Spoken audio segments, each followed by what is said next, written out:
আলামিনের হাবিব জনাব মুহাম্মদ রাসূলুল্লাহ সাল্লাল্লাহু আলাইহি ওয়াসাল্লাম বলেছেন, কিয়ামতের ময়দানে আল্লাহর কসম করে বলছি, সেদিন জাহান্নামীদের ভীষণ কষ্ট হবে আর জান্নাতীদের জন্য অত্যন্ত আসান হবে, অবস্থাটা খুবই আরামের হবে।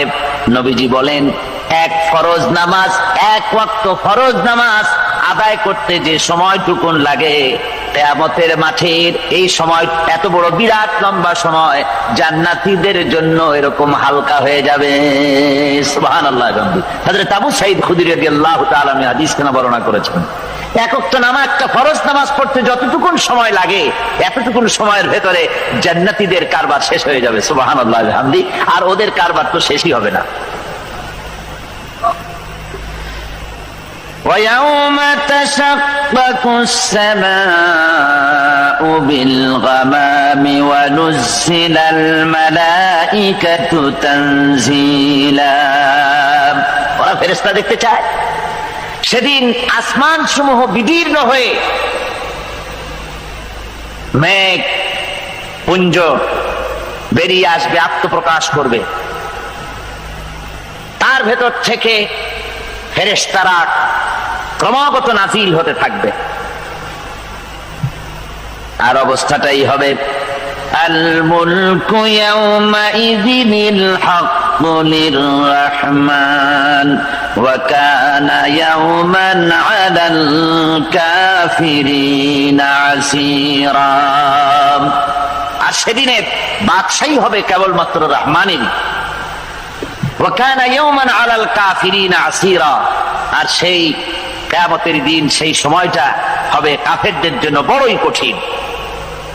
এখানে কিয়ামতের কিছু কথা বলা হচ্ছে, কিছু আভাস দেওয়া হচ্ছে যে আসমান সমূহ বিদীর্ণ হয়ে মেঘ পিণ্ড বেরিয়ে আসবে এবং তার থেকে ক্রমাগত ফেরেশতারা নাজিল হতে থাকবে। আল্লাহর হাবিব বলেছেন, কেউ যদি কিয়ামতের দৃশ্য দেখতে চায় সেজন্য সূরা ইজা শামসু কুবিরাত ওয়া ইজা সামাউ ফাতারাত,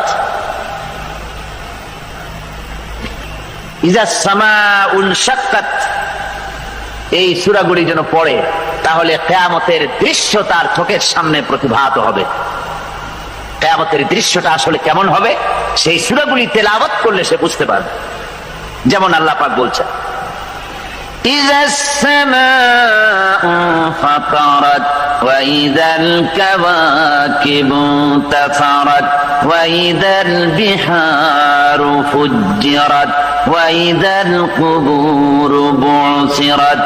যখন আকাশসমূহ চূর্ণ বিচূর্ণ হয়ে যাবে আর তারকাসমূহ বিক্ষিপ্ত হয়ে পড়বে, সমুদ্র মহাসমুদ্রগুলি দীর্ণ বিদীর্ণ হয়ে যাবে, কবরগুলি সব উদ্গীরণ করে দেবে, তার মধ্যে যা আছে সে সবগুলি। আবার আল্লাহ পাক বলেন, ইযাশ শামসু কুবিরাত ওয়া ইযান নুজুমুন কাদারাত ওয়া ইযাল জিবালু সুয়্যিরাত। সূর্য যখন ঢেকে যাবে, তারকাগুলি যখন বিপর্যস্ত হয়ে যাবে আর পাহাড়গুলি যখন চালিয়ে দেওয়া হবে, এই দৃশ্য তোমরা দেখতে পাবে। فَإِذَا النُّجُومُ طُمِسَتْ وَإِذَا السَّمَاءُ فُرِجَتْ وَإِذَا الْجِبَالُ نُسِفَتْ। সেদিন অবস্থা এমন হবে, সমস্ত তারকাগুলি স্তিমিত হয়ে যাবে আর আকাশসমূহ দীর্ণ বিদীর্ণ হয়ে যাবে। আর দেখতে পাবে পাহাড়গুলি, সমস্ত পাহাড়গুলিকে উড়িয়ে দেওয়া হবে। আবার অবস্থা আরো কি হবে, فَإِذَا بَرِقَ الْبَصَرُ وَخَسَفَ الْقَمَرُ وَجُمِعَ الشَّمْسُ وَالْقَمَرُ। যখন চক্ষু বিস্ফারিত হয়ে যাবে মানুষের, চাঁদ আর সূর্য নিষ্প্রভ হয়ে যাবে, সব একাকার হয়ে যাবে, চন্দ্র এবং সূর্য তার অস্তিত্বকে হারিয়ে ফেলবে। শুধু তাই নয়, ওয়াহুমিলাতিল আরদু ওয়াল জিবালু ফাদুক্কাতা দাক্কাতাও ওয়াহিদা।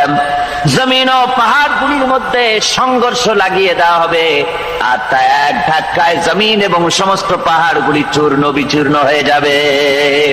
সুবহানাল্লাহি ওয়া বিহামদিহি। আল্লাহ রাব্বুল আলামিন বলছেন, এইভাবে করে কিয়ামতের দৃশ্য, বিভীষিকাময় দৃশ্য তোমরা দেখতে পাবে। আর সেদিনের রাজত্বটা কার হবে? আল মুলকু ইয়াউমাইযিনিল হাক্কু লির-রাহমান। সেদিনের রাজত্ব হবে কেবলমাত্র রহমানের। অর্থাৎ যেসব কৃত্রিম বাদশাহী দেখে তোমাদের চোখে ধাঁধা লেগে গিয়েছে, তোমাদেরকে দুনিয়ার বাদশাহী দেখে তোমরা ধোঁকায় পড়ে গিয়েছো, এসব বাদশাহী কিছুই টিকবে না সেদিন। সেদিন শুধু বাদশাহী থাকবে একমাত্র আল্লাহ পাকের। কার থাকবে বাদশাহী? যারা বলেন কার? আল্লাহ রাব্বুল আলামিন যখন কিছুই থাকবে না ঘোষণা করবেন লিমানিল মুলকুল ইয়াউম লিল্লাহিল ওয়াহিদুল কাহ্হার। আজকে কার রাজত্ব? চারিদিক থেকে আওয়াজ আসতে থাকবে পরাক্রমশালী আল্লাহ রাব্বুল আলামিনের রাজত্ব। আর কারণ নয়, হাদিস শরীফে এসেছে, বুখারী মুসলিম শরীফের হাদিসে এসেছে, আল্লাহর নবী বলেন আল্লাহ রাব্বুল আলামিন তখন তার এক হাতে আকাশ মণ্ডলীকে ধারণ করবেন, আর এক হাতে জমিনকে ধারণ করবেন। আকাশ মণ্ডলী এক হাতে, জমিন এক হাতে। এভাবে আল্লাহ রাব্বুল আলামিন বলবেন আইনাল জাব্বারুন আইনাল মুতাকাব্বিরুন। কোথায় সেই স্বৈরাচারীরা? কোথায় সেই দুর্বিনীত অহংকারী স্বৈরাচার যারা আমার জমিনের উপরে, আমার মানুষের উপরে রাজত্ব চালিয়েছে? তারা আজকে কোথায়? কোথায় সেই অহংকারীরা? আল্লাহ পাক সেদিন যে বলবেন, সেদিন তো বলবেন, কিন্তু দুনিয়ার মাঝেও স্বৈরাচার যারা, অহংকারী যারা, তাদের শাস্তি পৃথিবীর বুকেও দেন। আর সেদিন তো দিবেনই। কত স্বৈরাচার আমরা দেখলাম, কত অহংকারী দেখলাম, যাদের তর্জনী হেননে লক্ষ কোটি কোটি মানুষ উঠতো আর বসতো। তাদের জিল্লাতির সঙ্গে আল্লাহ রাব্বুল আলামিন কতজনকে বিদায় করে দিলেন। ফুলের মালা নিয়ে কুলাতে পারে নাই, পা থেকে শুরু করে গলা পর্যন্ত ফুলের মালা দিয়া ডুবাই দিল ভক্তরা। আবার আল্লাহ রাব্বুল আলামিন এমন শাস্তি দিলেন, ফুলের মালার পরিবর্তে জুতার মালা নিয়ে জেলের মধ্যে ঢুকাইয়া দিলেন। ঠিক কিনা গান? অহংকারী আর স্বৈরাচার যারা হয়, আল্লাহ পাক এভাবে তাদের দৃষ্টান্ত দেখিয়ে দেন। আমরা কত দেখলাম, 9 বছরের রাজা, 10 বছরের সাজা। পৃথিবীর বুকে যারা অহংকার করে, যারা স্বৈরাচার হয়, আল্লাহর আইনকে যারা বৃদ্ধাঙ্গুষ্টি প্রদর্শন করে, আল্লাহ পাক তাদের জমিনেও দেখান। এখানে চূড়ান্ত ফয়সালা আল্লাহ করেন না, আসল ফয়সালার জায়গা তো আছেই, তবে এখানে নমুনা দেখায় দেন।